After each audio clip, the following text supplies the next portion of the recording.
Welcome to yet another episode about ship design and how to use your ships in conjunction with other ships, for that matter, in different stages of the game. Today it's episode 3. We're going to be talking about cruisers today, possibly the best ships and the most practical ships in the entire game due to their flexibility, their cost, and their power output.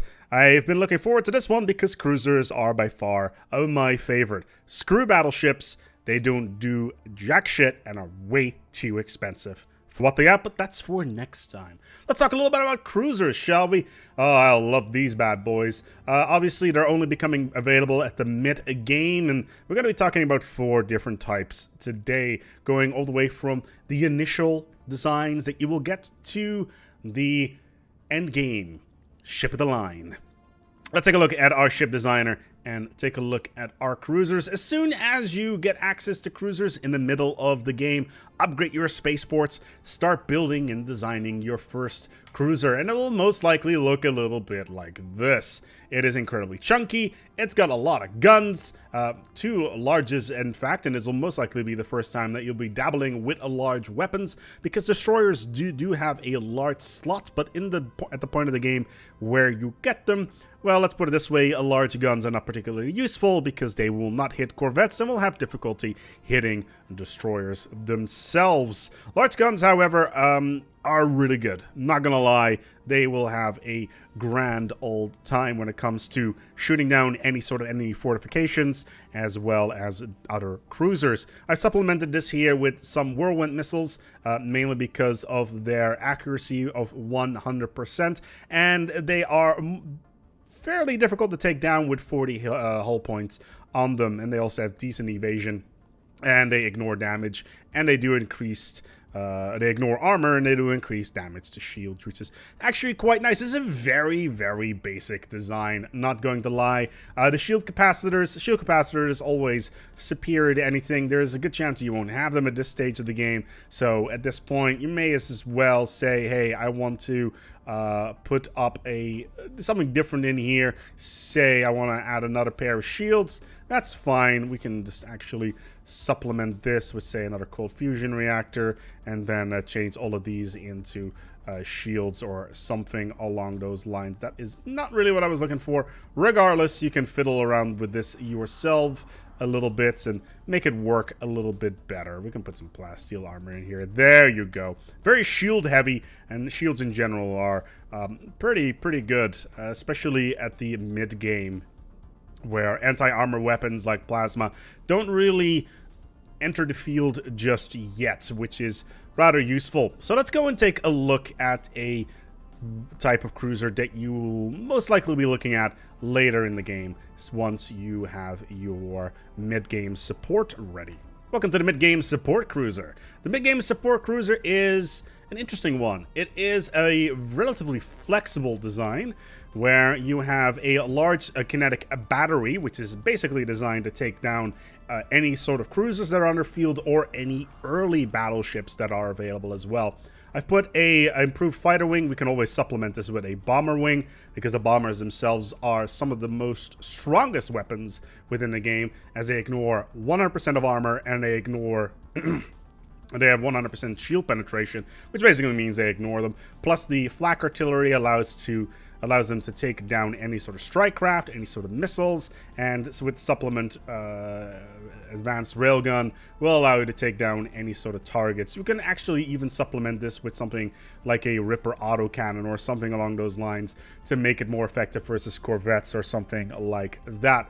Overall, pretty strong, not gonna lie. Still wouldn't use it very often because, well, we're gonna go and take a look at the ship of the line. But first, before we go on into the wild yonder that is the most magnificent ship within the game, I'm going to talk about the old school ship of the line. Welcome to the oldest, most badass ship design in the game that is sadly not as useful anymore as it used to be, but still it does beg for us to honor it with its magnificence. It is the Plasma Cruiser.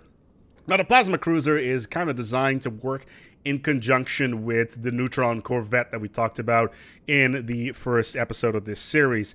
The Corvette nukes the enemy shields, and then the cruisers come in to absolutely annihilate anything that comes in range with its plasma weapons. Now, the plasma weapons are incredibly good versus armor. It ignores 60% of them. That means 60% of the damage goes straight into the hull of the enemy, basically annihilating anything that comes in range. Sure, that minus 33% shield damage, not all that great, but you get enough of these bad boys on the field and you would have an amazing time. Now, this is the ye olden days. We're going to be talking, finally, about my favorite ship design, which is the ship of the line. And there she is. It even looks great with the reptilian model here. You've got the torpedo bow, the hangar core, and the broadside stern. And there's been quite a lot of discussions about this designs on various forums, Reddit, and whatnot about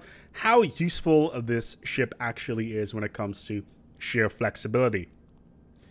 It is so flexible that it has been nicknamed the Swiss Army knife design, and versus any standard empires, this is probably one of the best ships in the game, bar none. There's some discussions out there saying, you know what, my battleship design could outclass this at any time, and simulations show that that is definitely not the case. This ship of the line is the best ship in the game, bar none. And we're going to be actually taking a look at why that is the case. First of all, we got the neutron torpedoes. So it has a torpedo bow on it. Single neutron torpedo basically destroys enemy shields instantly, no problem. You get a cluster of these in your fleet, and your fleet should be mostly consisting out of these, by the way. You get a bunch of neutrons out there, it nukes the enemy fleet. The plasmas will follow up to take down the enemy armor, and they will be annihilated. In addition, we've got the advanced, that should be a bomber wing, by the way, an advanced bomber wing there, which just penetrates shields, ignores armor, and rains havoc. When you have about 100 of these, or even 50 of these on the field, the entire sky is filled with bombers ready to take down enemy battleships, and that's what this is. This is a fleet killer. You want these in your fleet. As soon as you can build these, build them instantly. No questions asked. They are just that good.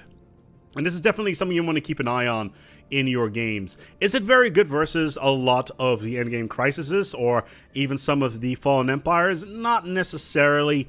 This particular design is not particularly good when it comes to fighting, say, contingency or unbidden.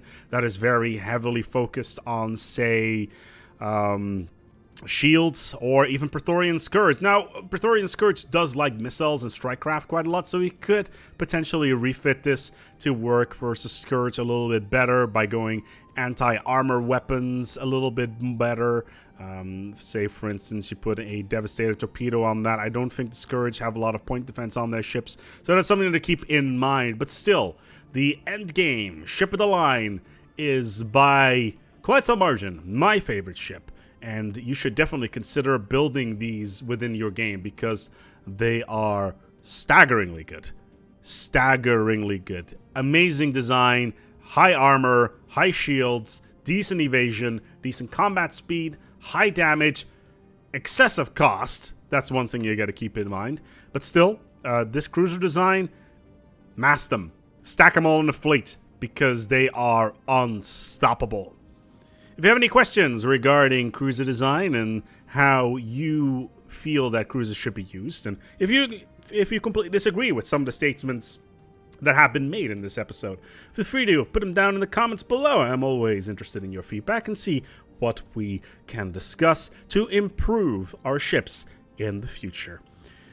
Thank you so much for watching, and until next time, take good care of yourselves and, as always, each other.